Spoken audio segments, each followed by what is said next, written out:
Sasa anasema nini kwenye kitabu kile cha Mhubiri ule mlango wa 12 mstari wa kwanza? Anasema kwamba mkumbuke Muumba wako siku za ujana wako.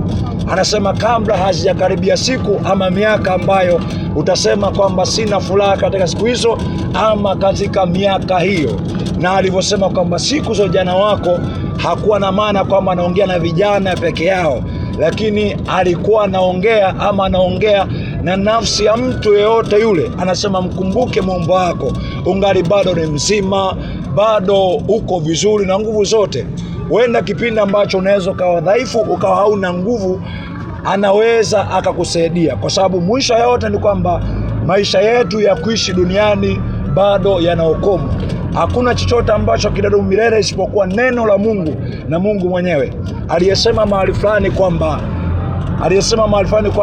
yeye ni Alfa na Omega, wa kwanza na wa mwisho, aliyekuwako, aliyeko na atakayekuja.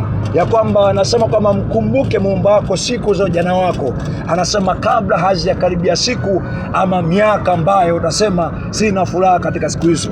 Ni siku gani hizo? Maana yake ni siku ambazo ni mbaya kwa namna moja ama nyingine, kwa sababu wengi wetu huenda tunaona umuhimu wa Mungu sana, ama kuona kwamba sina maana kwamba tunavyokuwa hai ama wazima kabisa tunakuwa tuoni umana wa Mungu. Lakini wengi huenda tunaona umana wa Mungu pale ambapo tunakuwa tumebana kwenye shida fulani ama kwenye tatizo fulani, kwenye changamoto fulani, kwa tunaanza kuchangamka na kwenda maeneo mbalimbali ambayo tunajua tunaweza tukapata msaada wetu.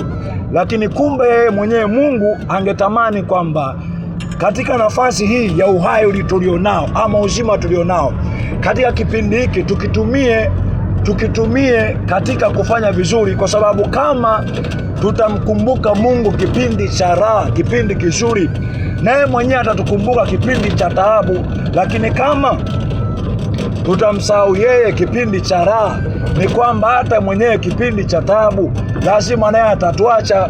Kwa kuwa wengi tukiona ni kama kwa Mungu ni kama kuondoa tatizo moja kwa moja, kwa sababu muda mwingine Mungu anakuwa anatufundisha kupitia matatizo mbalimbali ama changamoto mbalimbali ambazo zinakuwa zinatokea ama zinakuja kwenye maisha yetu.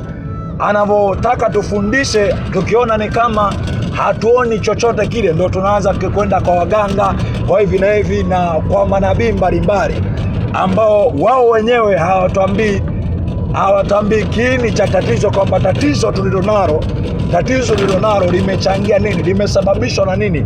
Kwa kuwa hakuna tatizo ambalo halina mzizi ndani yake. Lazima tatizo lote ambalo linamjia mtu linakuwa